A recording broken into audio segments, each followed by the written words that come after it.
नमस्कार दोस्तों, आप सभी दर्शकों का बहुत बहुत स्वागत है एक बार फिर हमारे YouTube चैनल संगीता सम्राट में।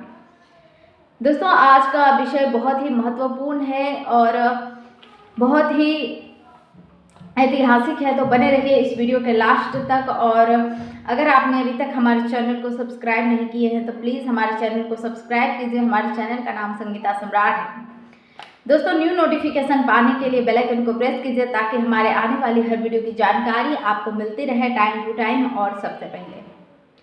दोस्तों, आज के इस वीडियो में सबसे पहले हम आर्यों के बारे में बात करेंगे, तो वीडियो को बिना स्किप किए लास्ट तक जरूर देखिए। दोस्तों, आर्यों के भारत आगमन से पहले भारत भूमि पर मूल निवासियों का शासन था, जिन्होंने मानव को मानव से जोड़कर रखा था। जाति पाति धर्म अधर्म के बातों से ये लोग परे थे। राजा और प्रजाओं के बीच द्वेष एवं छल कपट की भावना बिल्कुल भी नहीं थी। लोग भाईचारों के साथ रहते थे। ये मूलनिवासी नाग पूजक व प्रकृति को पूजते थे। भारतवर्ष में आर्यों ने 1500 ईसा पूर्व को मध्य एशिया से आए थे। ये भारत के सप्तसैंधव प्रदेश में घुमंतु चारवाहों के रूप में आए थे, जिसका उल्लेख मैक्स बुलनजी lectures on the science of languages में किया है तथा डॉक्टर अविनाश चंद्र दास जी ने अपने पुस्तक ऋग्वैदिक इंडिया में बताया है। जब आर्यों ने इन्हें दस्यु दानव असुर राक्षस आदि नामों से पुकारा है तो ये मूल निवासी नाग पूजक थे, इसलिए आर्यों ने इन्हें नाग या नागवंशी भी कहा था। तब वे मूलनिवासी भवनों में सुख शांति से रह रहे थे। ये सभी लोग एक ही मूल के थे। आर्यों ने इन्हें अलग अलग नामों से तथा अलग अलग जाति धर्मों में कूटनीति के तहत जात पात में बांटकर अलग कर दिया। दोस्तों, किसी को दैत्यों तो किसी को दानव तो किसी को राक्षसों से साहित्य में चित्रित कर दिया गया है, जबकि साथियों ऐसा नहीं है। दानव का वास्तविक अर्थ तो दानशील व्यक्ति होता है। ऐसे ही राजा को राक्षस से चित्रित किया गया है, जबकि राक्षस का अर्थ होता है रक्षण करने वाला। दोस्तों, असुर का अर्थ होता है सूरा या मंदिरा का सेवन न करने वाला। साथियों, बाबा साहब डॉक्टर भीमराव अंबेडकर जी बताते हैं कि दास और नाग एक ही हैं। दास नागों का केवल दूसरा नाम मात्र है। यह समझना कठिन नहीं है कि वैदिक साहित्य में नागों का ही नाम दास क्यों पड़ा। कभी सोचने का प्रयास किए हैं? दोस्तों, दास ईरानी शब्द दाहक का संस्कृत रूप है। नागों के राजा का नाम दाहक था, इसलिए आर्यों ने नागों को दास कहना आरंभ कर दिए। द्रविड़ को देखें तो द्रविड़ कौन है? द्रविड़ और नाग एक ही नस्ल की दो अलग अलग शाखाएं हैं। ओल्डहम जी ने इस विषय पर गहन अध्ययन किया तो पाया कि प्राचीन काल में द्रविड़ 3 भागों में बटे थे: चेर, चोल तथा पांड्या। चेस अथवा शेर जो अभी गंगा घाटी में चारों ओर छाए हुए हैं, जो अपने आप को चेरू या सीजरी कहते हैं, और वे लोग अपने आप को नागों के वंशज मानते हैं। उस युग में पूरे भारतवर्ष में इन्हीं लोगों का शासन था। दोस्तों, उस युग में ना तो कोई जातिवाद था, ना तो कोई भेदभाव था। सब एक दूसरे से मिलजुल कर रहते थे, भाईचारा के साथ रहते थे। ना तो कोई राजा और प्रजा के बीच द्वेष था।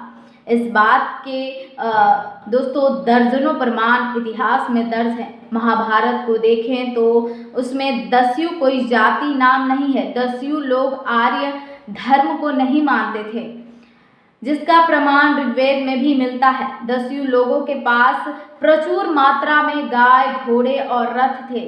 ये 100 फाटकों वाले नगरों में निवास करते थे। दस्यु धनी और दानवीर लोग थे।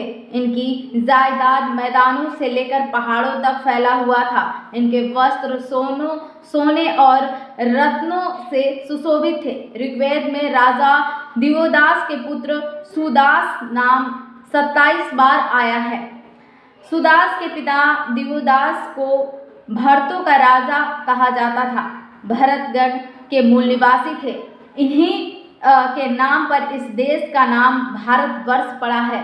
किसी शकुंतला दुष्यंत के पुत्र के नाम पर नहीं पड़ा है। दोस्तों, जैन धर्म में प्रामाणिकता के साथ इस बात का जिक्र किया गया है कि मूल निवासियों को वेदों में व्रात्य नाम से भी पुकारा गया है। डॉक्टर राधा कृष्ण लिखते हैं कि हमें पता नहीं है कि ये व्रात्य लोग कौन थे। आचार्य परशुराम चतुर्वेदी के अनुसार देखें तो व्रात्य शब्द किसी अनार्य जाति का या जातियों का बोधक था। उन्होंने यह भी कहा है कि व्रात्य शब्द वेद शास्त्रों का विरोधी बोधक रहा होगा। डॉक्टर राजकुमार जैन बताते हैं कि द्रविड़ लोग आर्यों के आगमन से पहले ही गंधार से विदेह तक और पंचाल से दक्षिण के मय देश तक निवास कर रहे थे। वृत्य के उपासक होने के कारण ही ये व्रात्य कहलाया। बाद में इंद्र द्वारा वृत्य की हत्या करने के बाद उनके पूर्वजों को तोड़ने के बाद ये आर्यों के घोर शत्रु बन गए। यही वजह है कि वेदों में तो आर्यों ने इनकी भी तारीफ की है, लेकिन दोस्तों वेदों के बाद रचे जो ब्राह्मण ग्रंथों में इन्हें नीचा दिखाया गया है। इस वीडियो से यह स्पष्ट हो जाता है कि वृत्र नामक असुराज के वंशज व्रात्य कहलाए। ये वेद तथा ब्राह्मणों के विरोधी थे। इन्हीं के कारण उसे कूटनीति से पराजित किया गया, जिसके कारण उनके पीढ़ी आज तक दलित, शोषित और शिक्षा से वंचित रखा गया।